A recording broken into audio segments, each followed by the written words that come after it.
Hello and welcome to Views on News. I am Jawad. Tehami. Pakistan's Army Chief General Syed Asim Munir has said that the surge in terrorism in the recent past is a futile effort on the part of the terrorists to get the talks reinitiated. However, there is no option except for these terrorists to submit to the writ of the state before they are decimated. The Army Chief issued this particular warning to the terrorists during his interaction with the tribal elders and notables of the newly merged districts of Khyber Pakhtunkhwa. According to Inter-Services Public Relations, the Army Chief also expressed concern regarding the availability of sanctuaries and also the freedom of action and the movement the terrorists and banned outfits enjoy on the Afghan soil. The Army Chief also expressed firm resolve to dismantle these terrorist networks and also protect the citizens at all costs. Earlier, we had seen Foreign Minister Bilawal Bhutto Zardari. He had also said that after the National Security Committee meeting that the government had quit the policy of appeasement of the terrorists.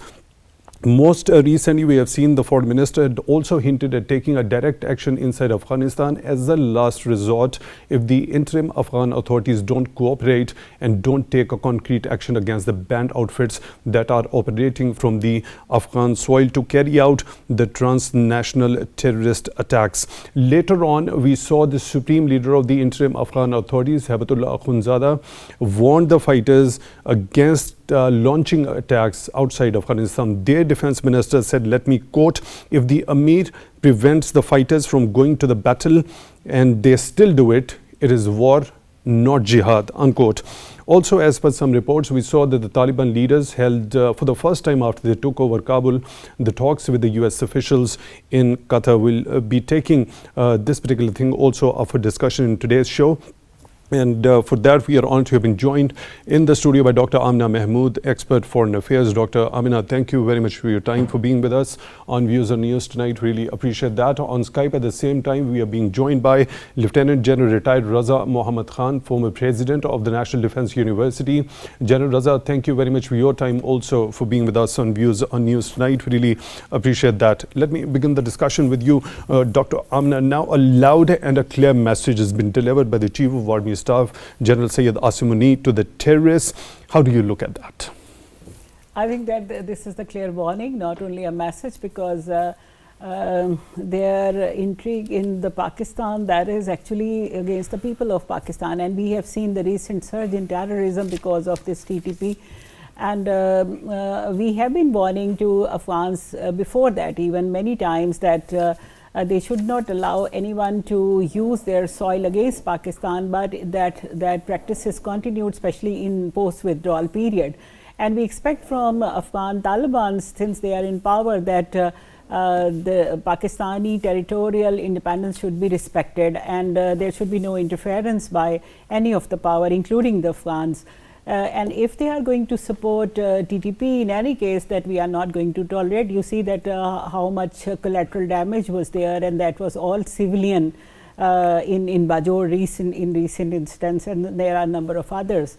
So I think that this is the right time that we should make them loud and clear message that we are not going to tolerate. And it's not difficult for Pakistan, though it would be laborious that we are engaged in our development and other development activities, but terrorism is the major hindrance in the process of development, in foreign investment and peace of the society. So it is a timely visit of Army Chief that he went there. He met with our own Jirgas, and then he sought their support and help in resolving the issue.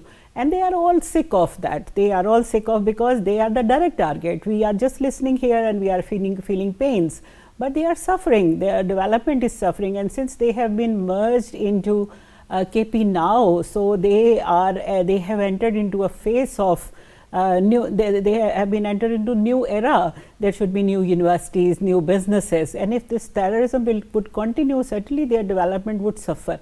So I think that Army Chief did very rightly action, and he gave a clear and loud message that we will not compromise on Pakistan's territorial independence, and there would be no permission and no tolerance, zero tolerance for any terrorist activity. Right, General Raza, by looking at this particular statement by the Army Chief, we can clearly understand that the terrorists are clearly mistaken if they carry out these terrorist attacks and want to gain that position of strength in order to make the Pakistani authorities to reinitiate talks. So that option doesn't seem to be available to them from the Pakistani authorities at all. Okay, Bismillah Rahman Rahim. First of all, I think I'd like to endorse what the foreign minister said, and, which was quoted by you, and what the army chief also said. And whatever they have said is actually what is desired by the people of Pakistan, what is desired, by every citizen of Pakistan, the society of Pakistan. So I think these warnings must be taken very seriously by the interim Afghan government. And I'd like to add to what has already been said is that there is a clear and present, threat to the national security interests of at least 4 countries in whatever is happening in Afghanistan. Pakistan is one of them, and we have Iran, which has threat from Al Qaeda and ISIS. We have China, which has a threat from ETIM. Again, you have the United States, which is threatened again by Al Qaeda and ISIS. And therefore, I think it is a regional threat. It is also an international threat. And there should be a cooperative strategy to deal with this threat. And one way of doing that is sharing intelligence amongst these 4 countries.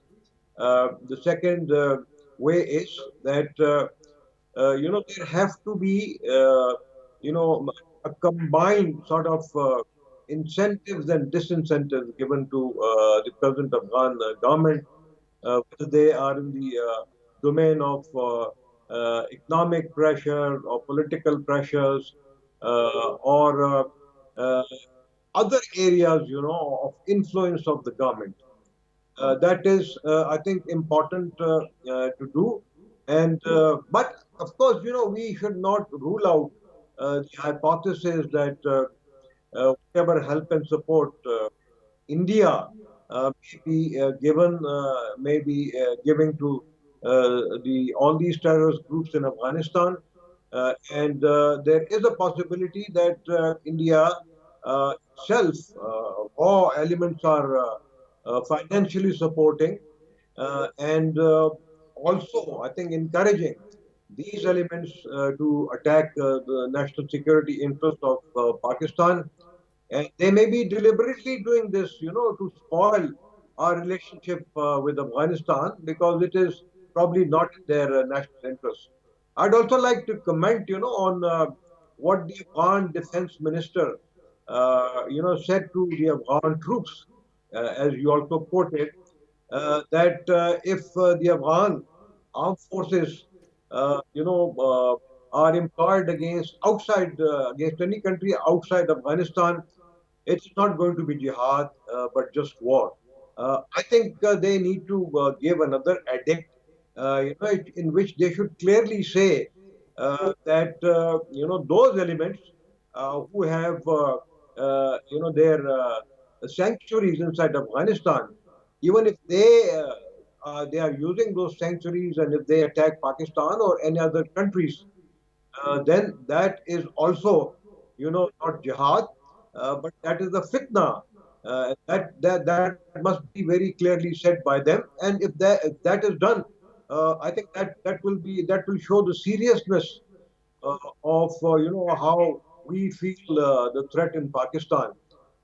And of course, a number of other measures have to be taken by us, of which we can talk later on. And I'm talking of implementation of the National Action Plan, particularly in that the strengthening of the provincial counter-terrorism or the police departments through giving them enough funds through the budget, and also providing them good training and eliciting the support of the civil society of Pakistan, so that they fully endorse and support, the police efforts, and also, to tell the security authorities if they find, any sympathizers or supporters of terrorists inside, the localities where they are living. Right, General, sir, when we specifically talk about the mindset behind the recent attacks that have been carried out, mostly claimed by the banned Tehrik-e-Taliban Pakistan, what's that mindset and psyche that is at play?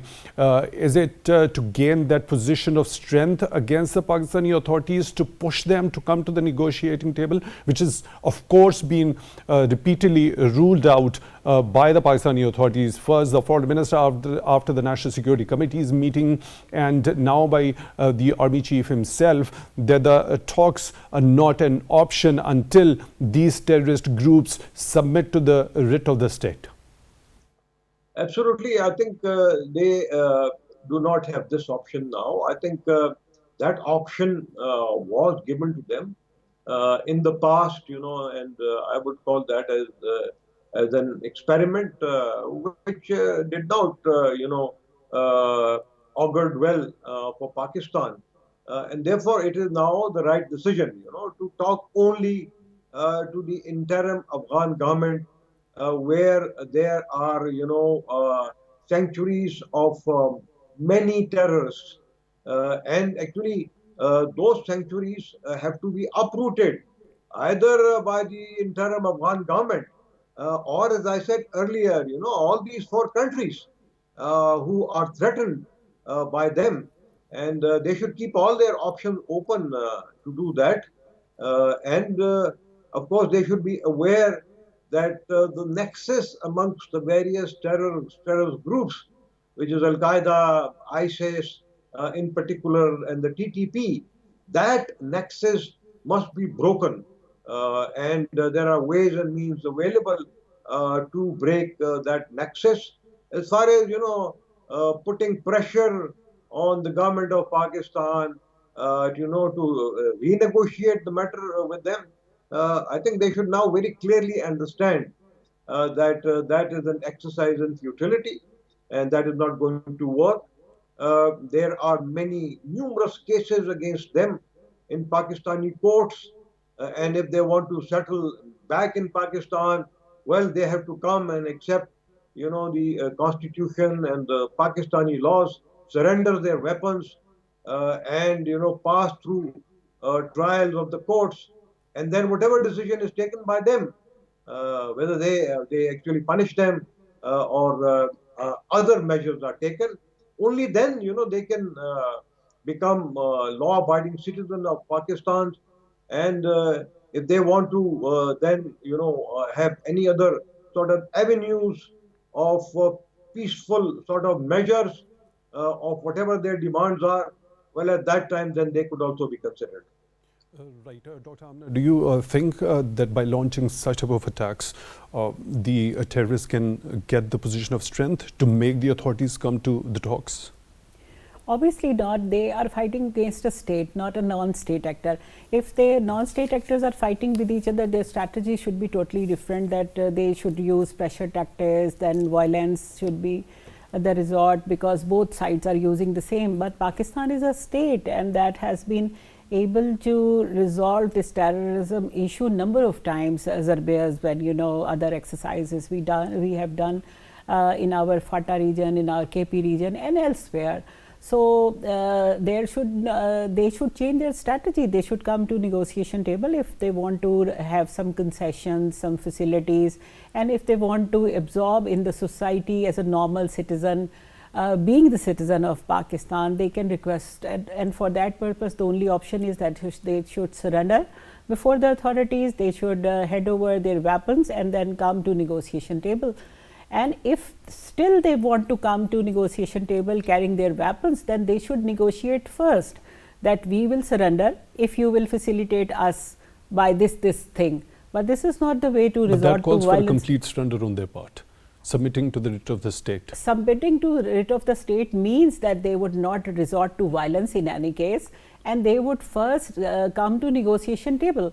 Obviously, state of Pakistan knows how to deal with the terrorists, and we have been dealing with them already a number of times. So they can have negotiations, and then the negotiations, they would build their confidence that yes, we are going to start negotiation, they should surrender and then come to negotiate. Otherwise, in settled areas of Pakistan, or to any military unit, or to any police station, they cannot come with their weapons. Any of the Pakistani citizen cannot enter into such places with weapon. So it is the rightly asked matter that they should first surrender, then come to negotiation table. They should leave the position of violence, terrorism, and then they should accept the writ of state of Pakistan. If they are not going to, certainly we will not extend any concession to them, and that is final. And if army chief would not have said that, maybe said option given by foreign minister, prime minister of Pakistan, or any of the authority, because this is the normal procedure of any government to negotiate with a non-state actor. Right. Dr. Amna, the army chief has also mentioned that Pakistan will spare no efforts in dismantling these terrorist networks and also protect its citizens. Let's refresh our memories how in the past the Pakistani authorities and the armed forces had dealt with this menace. Yes, Pakistan government has dealt with all these non-state actors within the Pakistan. Number of religious organizations, Jaish-e-Mohammed, and many others like our own, and they were some based in Afghanistan. They were supported by Afghanistan, they were supported by India, but Pakistan has been dealing with them, and we have almost completed our actions against the terrorism in Zarbeas when there was no terrorists left. Though IDPs created Pakistani owned people, they migrated to settled areas, and then actions were taken because collateral damage was expected to be very high if those people remain there. But Pakistan government has all the capacity, and now Pakistan army is trained to deal with the people underground, to deal with all these elements. They have trenches, they used to hide there, and initially they were getting the support of our own people in Waziristan, North Waziristan, etc. But now they have lost all that, and it would be more easier to deal with them because they have no local support. Initially they were having local support in the name of Afghan jihad, but now that is over. Afghanistan is free, they are having their own government, and Taliban is having their own support from their own people. So we have nothing to do with their government. Pakistan desire, and Pakistan always supported Afghan owned and Afghan led solution, and that was decided in Doha agreement. Now there is no justification to interfere in Pakistan or tribal areas of Pakistan. So Pakistan warned them that they should mind their own business, and they should not support terrorists coming to Pakistan through their soil. So I think that capacity to deal with terrorism is increased, Pakistan's capacity, and our armed forces are much trained and much experienced in terms of their actions, their capacity to take action, and now they have support of the local Kabylis also to deal with these people. I think that would be helpful to make them submit to Pakistani authorities. Right. General Raza, could you also please shed a little bit of light regarding Pakistan's armed forces capacity, the capability and the strengths to dismantle these terrorist networks?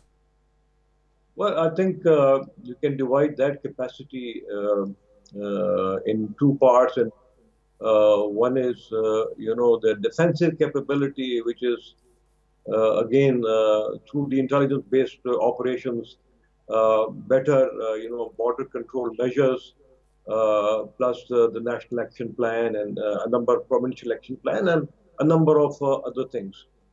There is also the offensive capability, and to which I think, as stated by you, it was alluded to by the foreign minister. A time may come when the government of Pakistan is compelled, or the people demand that the terrorist sanctuaries close to the border areas in Pakistan, in Afghanistan, may be actually taken out through an offensive actions.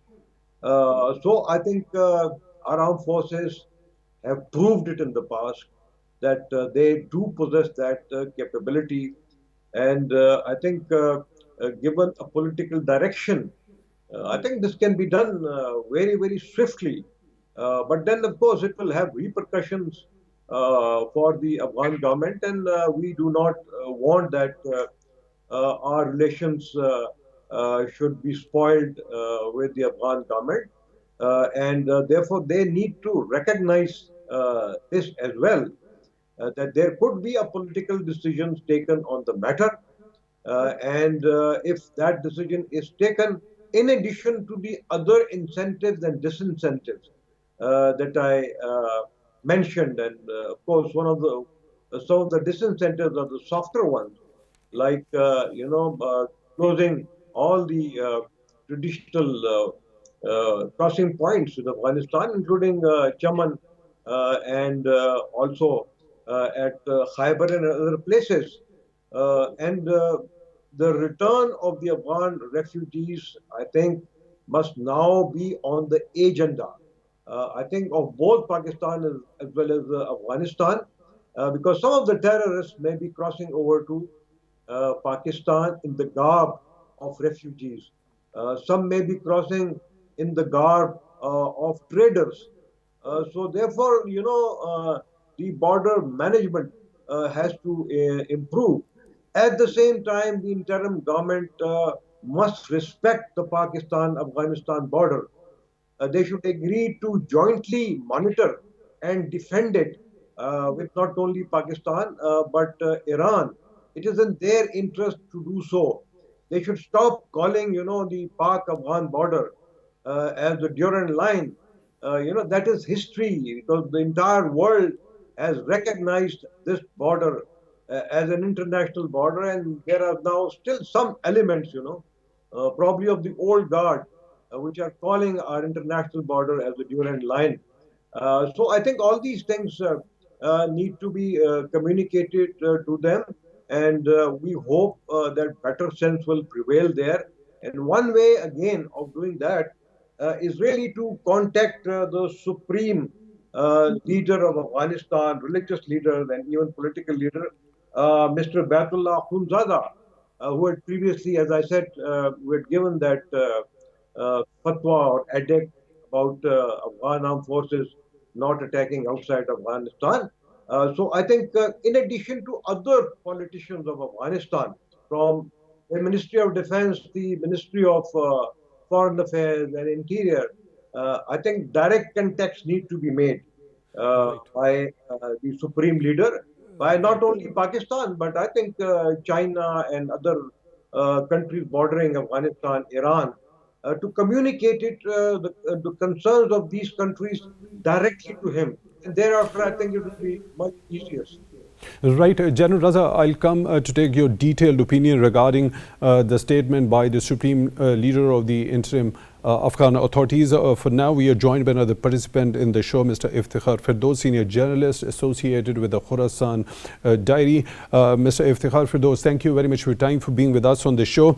Let's talk about this particular statement which has been given by the interim Afghan authorities, Supreme Leader Baitullah Khunzada, warning the fighters against launching attacks outside Afghanistan. Do you think it is as a result of the stern warning by Pakistan, as the foreign minister said that Pakistan as a last resort might take action inside Afghanistan if the interim Afghan authorities don't cooperate?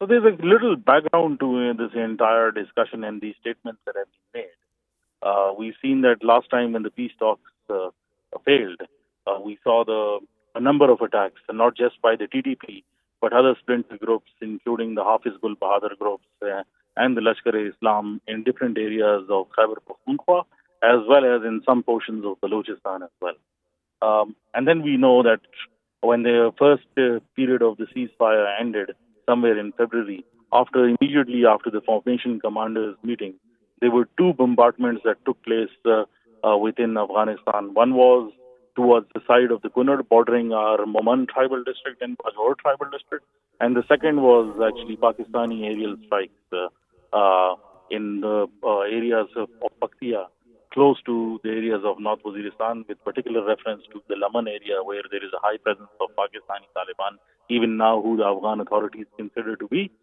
refugees. They don't call them the Taliban. The nomenclature is obviously obfuscated for specific reasons. And then in the backdrop, what happened was that the peace process once again began, and then it disrupted once again, and now we see, major attacks taking place in Pakistan. Somewhere in the middle of all of this, there was an edict by Haibatullah Khunzada during one of his sermons to the ulema of the Taliban, and that included the Shura members, in which he said that, Afghanistan was now an independent state. And obviously, the terminology that was used has been misrepresented and sort of, misquoted over here. What he actually meant to say was, in Pashto, is that none of the Taliban, the Afghan Taliban, should actually join any other militant group. And the edict that came later on, which is about a month ago, after a meeting of the Taliban Defense Ministry with Pakistani authorities, is an indirect quote that was actually given to the Pakistani authorities by Mullah Haibatullah Khunzada, the Afghan Supreme Leader, in which he actually said, which he was quoted to be said that, there can be no religious war against Pakistan. But obviously that's an indirect quote. The Afghan authorities have neither rejected this quote, and on specific reference, when we contacted them multiple times, they've refused to actually answer. But the attacks have continued unabated on Pakistani soil, which means that it is just more than words that are actually, because actions speak louder than words. We don't see that kind of commitment from the Afghan Taliban. Rather, what we've seen is that on multiple occasions, they've actually said that we act as arbiters between Pakistani authorities and the TTP. Now, when the army chief actually gave his statement yesterday, in which he said that we will not speak to the TTP and we'll speak to the Afghan government, the paradigmatic shift in Pakistan's policy is that since they consider both of them the sides of the same coin, why not speak to a representative of a larger organization who is actually holding territory and has kept these people engulfed in their territory to actually take responsibility? We've also seen a statement by the Afghan Taliban spokesperson clearly saying that Pakistan had no part to play in the Doha agreement, and that was basically with the United States.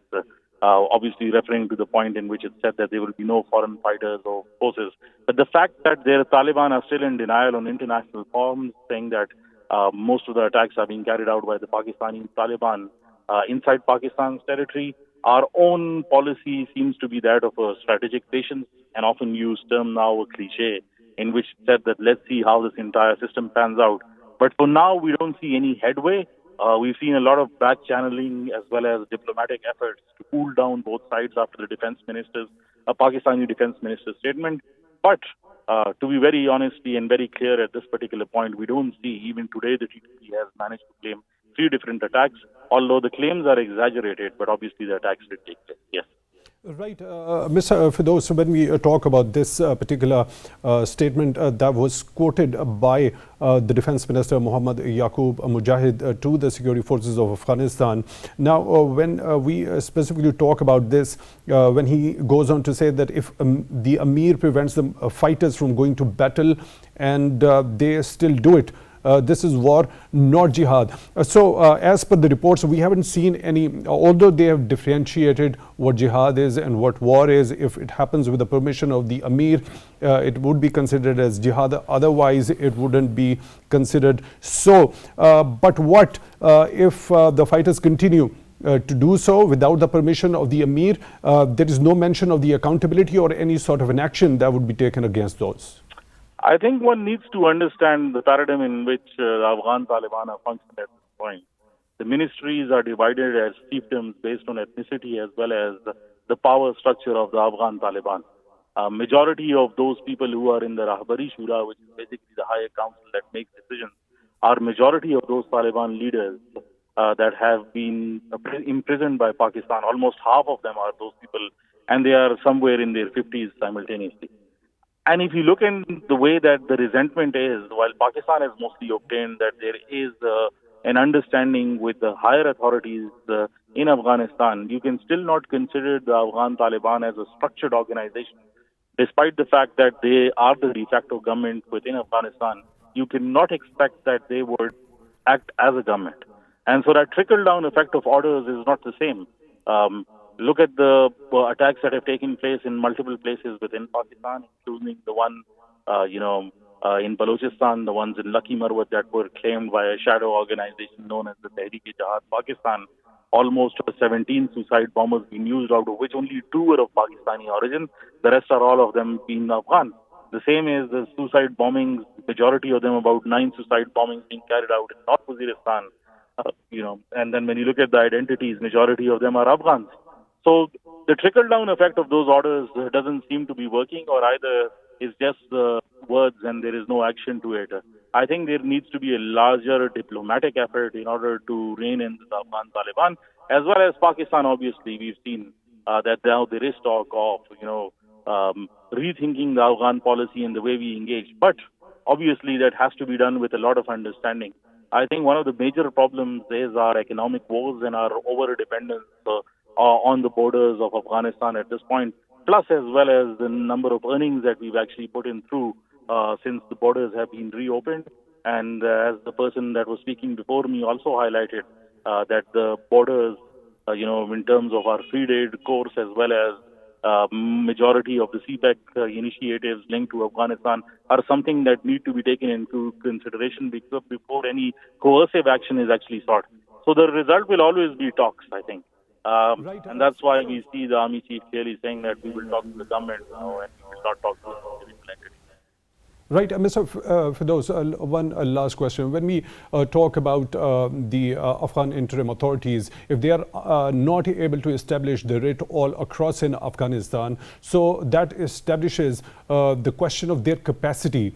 So if they have the issues of capacity in order to take concrete action against the banned militant outfits, or they're operating from the Afghan soil, so there should be some help from the other countries who have got the interest that the Afghan soil shouldn't be used against their country. As a couple of days before, Foreign Minister also offered the interim Afghan authorities, if they have the matter of capacity, they should be given help. So what about it? I think there's a major problem, and there is an oversimplification of that problem. I think it's not that easy in order to get an answer to all of this by saying that there would be some kind of help that would be provided militarily to the Afghan Taliban. In comparison, if you look at the Ashraf Ghani regime and the Taliban government simultaneously, if you compare both of them in the limelight of the number of people that they have and the jurisdiction that they had over in Afghanistan, historically it's been very difficult for any single entity to rule Afghanistan. Simultaneously, it's been very difficult and almost non-compliant that anybody would share power in Afghanistan. But if you look at these two governments, Ashraf Ghani might have had a large number of troops and a hold in the territory that they had. The Afghan Taliban simultaneously have a smaller number but a larger territory. So we see this problem in terms of, as I said, the trickle-down effect of orders, as well as simultaneously to create that force that would actually believe in the chain of command. And as I said also previously, that these ministries are divided in terms of fiefdoms.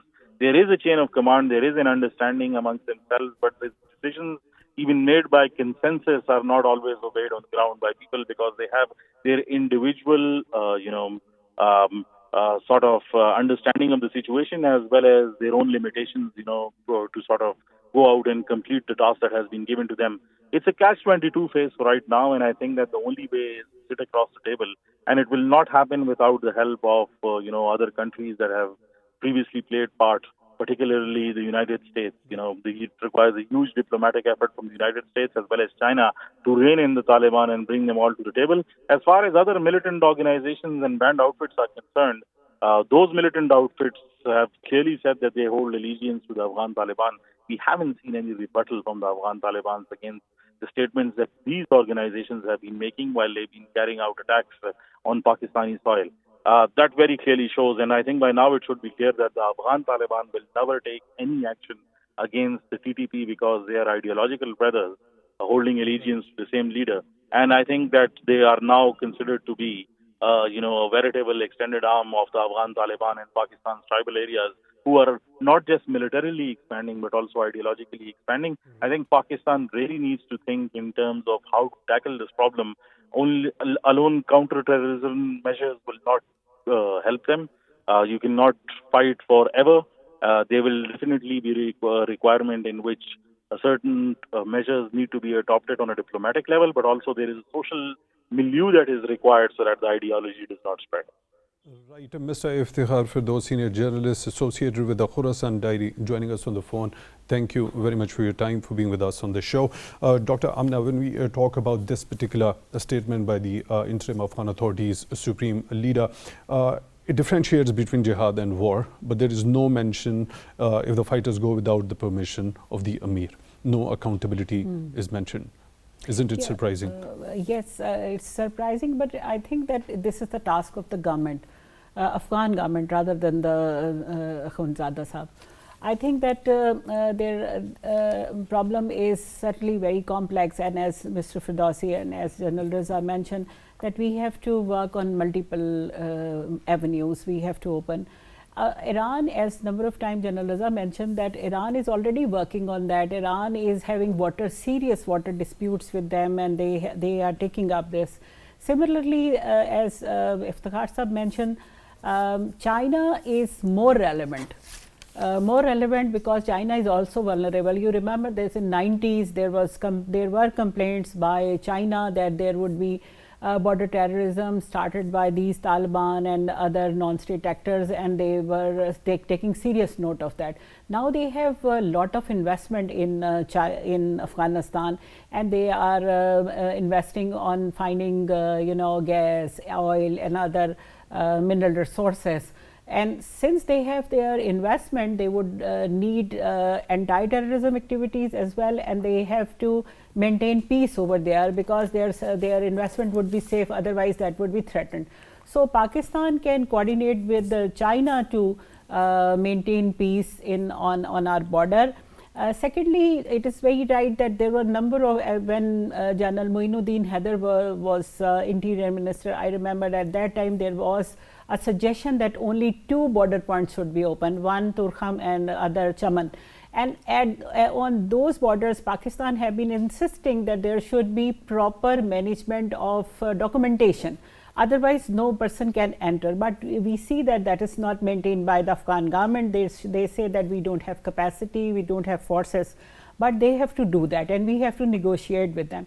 Obviously, as Army Chief mentioned, as Foreign Minister mentioned, that war and attack would be the last resort. We don't want to enter in any of our neighbors' territory. But before that, we have to take all other measures. One is the diplomacy, other is we have to use our influence in the region with negotiating with Afghanistan directly and through its neighbors Iran and China and Central Asian countries, because they are also vulnerable by this terrorist move as shown by Taliban. So I don't think that Taliban interim government has no capacity. They are having long-term relationship with all these non-state actors involved in terrorism, because they are, in many cases, they are the offshoots of each other. So they have this capacity, and as they have controlled everything in Afghanistan, they can control them. But they should have realization that it is rather it is unavoidable for them, and Pakistan would not stop and Pakistan would not compromise on that. Since this message would go to their authorities, they would be able to handle it. Yes, you were asking for. Right, I'll come back to you and ask you that one later. General Raza, when we talk about this particular statement by the Supreme Leader of the interim Afghan authorities, no mention of accountability if the fighters go against the permission of the Amir. So this particular speech was made to the Afghanistan's security forces. So when we specifically talk about the banned Tehrik-e-Taliban Pakistan, so the fighters or the militants of banned Tehrik-e-Taliban Pakistan don't come under the ambit of this particular statement of the Amir. What's your take on this? Well, I think there are some reports that some of the TTP fighters, they have been given, Afghan citizenships, Some of them probably have been employed in the northern Afghan cities, and some of them may be working otherwise for them. So that is a reality, and it actually this edict applies to all of them. But those who have not joined the regular government forces or the government agencies of Afghanistan, they are free, to roam about in Afghanistan, and they have, the most advanced weapons, equipment, communication means which were left by the NATO, ISAF, and US forces. I think the least that the interim Afghan government can do is that they should actually disarm them there within Afghanistan, uh, and actually prove it to the world that this is what they are doing, and that may be their interest also. But unless there is the will, as has been said earlier, I think these things are very, very difficult, to manage. They need to understand all these things. That there is also a limit to the patience of the people of Pakistan in particular. As I also referred earlier, they will demand, that action would be taken. Yeah, I mean, the armed forces do not have to cross physically into Afghanistan. They have the capacity, the stand-off capacity to do it while staying inside Pakistan from the air or through long-range weapon systems. It can be done, but then it is a political decision, and I think they should know, the entire Afghan government needs to know that as a last resort, I think if this option is used, then it is going to be probably worse from for their people. And the earlier they stop all these terrorists from destabilizing Afghanistan as well as the region itself, it will be better for them. And if they don't do that, I think they should not even dream of any one of these countries recognizing them. And also, they should not even dream of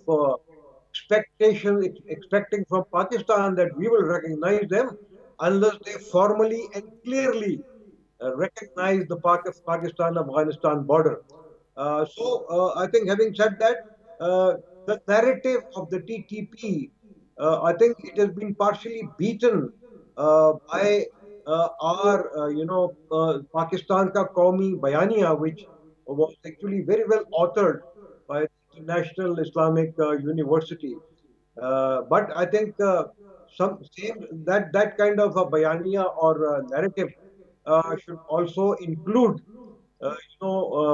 what Pakistan should actually do if that narrative is violated again and again, and actions are taken by foreign terrorists or local terrorists that violates all norms of what our religion teaches.